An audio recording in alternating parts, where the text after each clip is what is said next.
BRS party త్రిముఖ వ్యూహం వేస్తూ ఉంది. ఈ త్రిముఖ వ్యూహం ఏంటిది, బీఆర్ఎస్ పార్టీ ఏ విధంగా ముందుకు పోతా ఉంది అనేది ఒకసారి 1 నిమిషంలో మీకు ఎక్స్ప్లెయిన్ చేసేటువంటి ప్రయత్నం చేస్తాం. బీఆర్ఎస్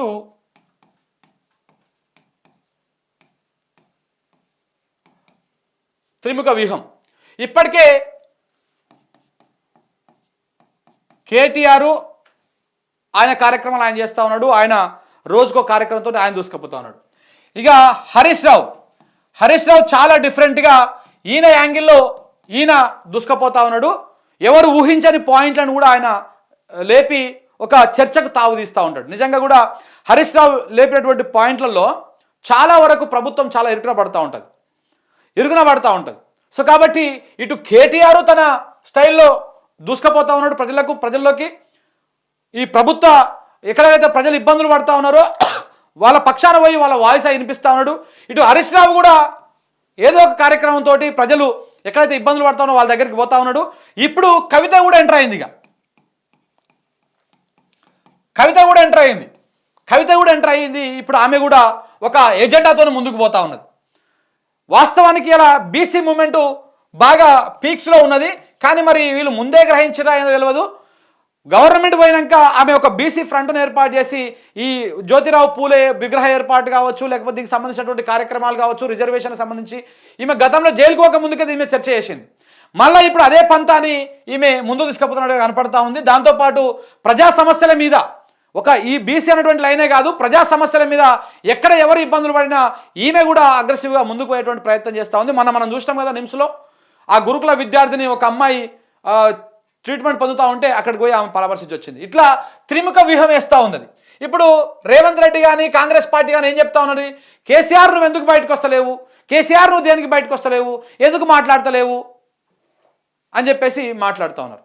అంటే ఇదంతా దేనికోసం అంటే ఇప్పుడు కేసీఆర్ బయటకు ఎట్లైనా చేసి కేసీఆర్ను బయటకు తీసుకురావాలి. కేసీఆర్ మీద చిల్లర కామెంట్లు ఇప్పుడు మాట్లాడిన దానికంటే ఇంకా వల్గర్గా ఇంకా చిల్లరగా ఆయన డీగ్రేడ్ చేయాలి, మొత్తం కంప్లీట్గా డీగ్రేడ్ చేయాలి.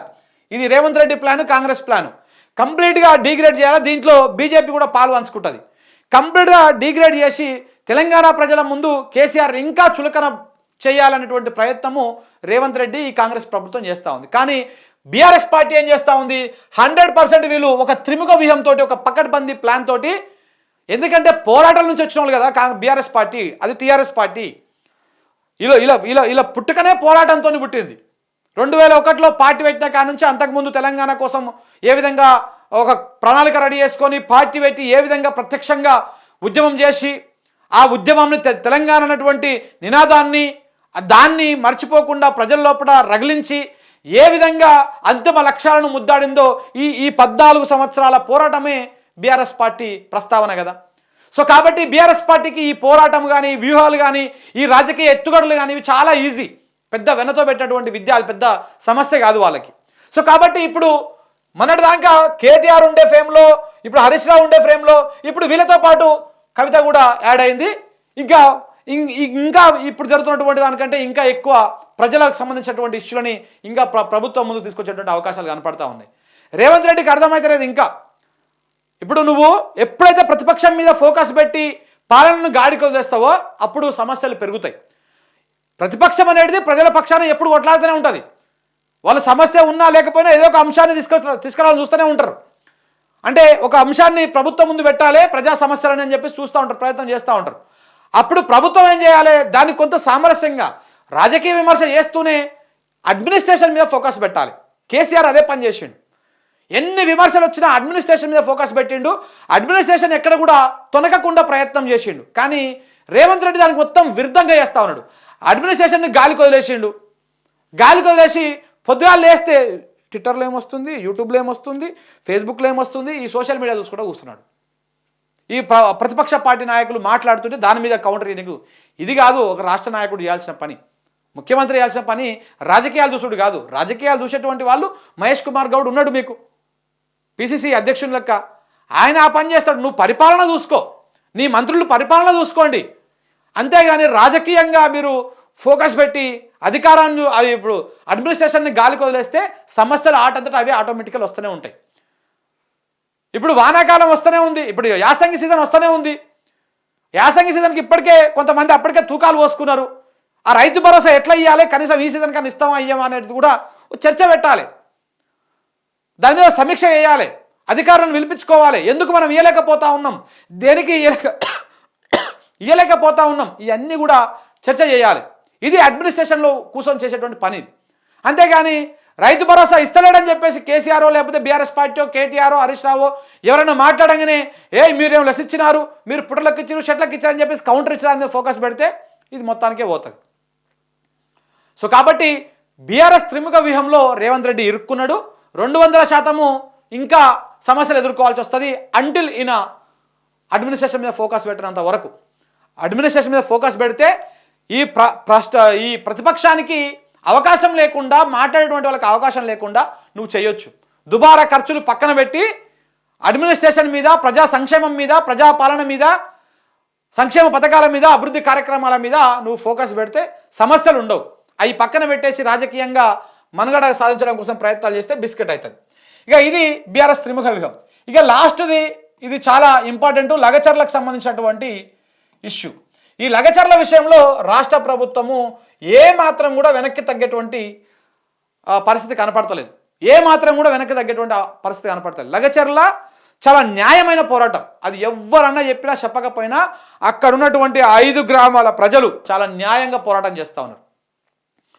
వాళ్ళది న్యాయమైన డిమాండ్, వాళ్ళ పొట్టకూటి కోసం వాళ్ళ ఫైట్ అంతా. వాళ్ళ భూములని మీరు గుంజుకుందామని చూస్తూ ఉంది.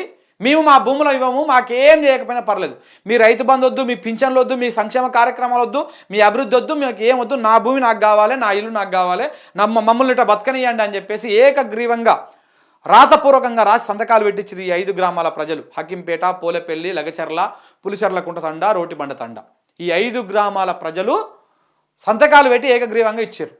దేనికోసం అంటే వాళ్ళ భూముల మీద వాళ్ళకున్నటువంటి ప్రేమ అట్లాంటిది. ఆ భూములలో ఇలా నువ్వు ఫార్మా కంపెనీలు పెడతాని, లేకపోతే ఇంకా నిన్న ఏదో చెప్తున్నాడు ఇండస్ట్రియల్ కారిడార్ అని చెప్పేసి. ఇండస్ట్రియల్ కారిడార్ కాదు, ఫార్మా కంపెనీనే, గెజెట్ ఇచ్చిండు ఆయన. సో కాబట్టి ఇట్లాంటివి పెడుతున్నా అని చెప్పేసి ప్రయత్నం చేస్తూ ఉన్నాడు. కానీ వాళ్ళు ఏనంటా ఉన్నారు, వాళ్ళు న్యాయంగా వాళ్ళ పోరాటంలో ధర్మం ఉన్నది, న్యాయం ఉన్నది. కానీ ఈ ప్రభుత్వం వెనక్కి తగ్గుతలేదు. తిరుపతి రెడ్డి బాగా పసిగట్టుకొని కూర్చున్నాడు, ఇటు రేవంత్ రెడ్డి కూడా అంతే పట్టుదలతో ఉన్నాడు. ఏదేమైనా సరే 5 గ్రామాల ప్రజలకు సంబంధించినటువంటి భూములను గుంజుకోవాలి. అల్లుని కంపెనీలకు ఇస్తారా, బామ్మార్దికి ఇస్తారా, లేకపోతే ఇంకోటికి ఇస్తారా సంగతి. ముందైతే భూములు సేకరించాలి, ఎట్ ఎనీ కాస్ట్ సేకరించాలనేటువంటి ప్రయత్నంలో ఉన్నారు. సో కాబట్టి లగచర్ల మీద వెనక్కి తగ్గుతలేదు. దీనికోసమే కొంతమంది కమ్యూనిస్టులను ఎవ్వరికి అలో ఉండదు, కమ్యూనిస్టులో కొంతమందికి మాత్రమే అలో ఉంటుంది. అది ప్రభుత్వం పంపించినటువంటి కొంతమందికి మాత్రమే అలో ఉంటుంది. వాళ్ళు పోయి అక్కడ పోయి మాట్లాడి, ఏదో సెక్రటరీకి వచ్చి మాట్లాడి కూర్చొని ఒక స్టేట్మెంట్ ఇప్పించి ఏదో డ్రామా చేసేటువంటి ప్రయత్నం చేస్తూ ఉన్నారు. కానీ వెనక్కి మాత్రం తగ్గుతలేదు. లగచర్లలో వెనక్కి తగ్గాలంటే నువ్వేం చేయాలి, కేసులు పెట్టినటువంటి కేసులు విత్డ్రా చేసుకోవాలి, వాళ్ళని విడుదల చేయాలి, వాళ్ళకి క్షమాపణలు చెప్పాలి. తప్పైంది, తప్పు చేసిన నేను, నా బిడ్డలను నేను చంపుకోవాలని చూస్తున్నా, నాకు ఓట్లు వేసినటువంటి ప్రజలను నేను చంపుకోవాలని చూసినా, నేను తప్పు చేసినా అని చెప్పేసి లెంపలు వేసుకుంటే ఆ ప్రజలు నిన్ను ఆదరిస్తారు. కానీ ఆ ప్రయత్నం చేస్తున్నాడు రేవంత్ రెడ్డి. అధికారం ఉంది కదా, అహం అడ్డం వస్తూ ఉంది. సో కాబట్టి గిరిజనులే కదా గాలెంత లెక్క అని చెప్పేసి తీసుకుపోయి జైల్లో పెట్టిండు. ఈ జైల్లో పెట్టి ఇప్పుడు వాళ్ళ భూములను గుంజుకోవడానికి ప్రయత్నాలు చేస్తూ ఉన్నాడు. ఇంట్లో ఒక మగ మనిషి లేకుండా ఒక మహిళలు, ఆడవాళ్ళు ఎన్ని రోజులు ఉంటారు? వాళ్ళ వాళ్ళ వాళ్ళ వాళ్ళ వాళ్ళ వ్యవహారం ఎవరు చూసుకోవాలి? వాళ్ళ కుటుంబం ఎవరు నడపాలి? రేవంత్ రెడ్డి నువ్వు నడుపుతావా? నీ కుటుంబం నీ ప్రభుత్వం నడుపుతుందా వాళ్ళ కుటుంబాలని? ఎవరు నడపాలి? వాళ్ళ చెట్టుకోరు పుట్టకోరు లేక కొంతమంది పారిపోయారు, కొంతమంది జైల్లో ఉన్నారు. ఏంది బిక్కుమంటూ వాళ్ళకి ఈ భయం, ఈ బతుకులు ఏంది? 100% నువ్వు సమాధానం చెప్పుకోవాల్సినటువంటి అవసరం ఉంటుంది ఎంతైనా.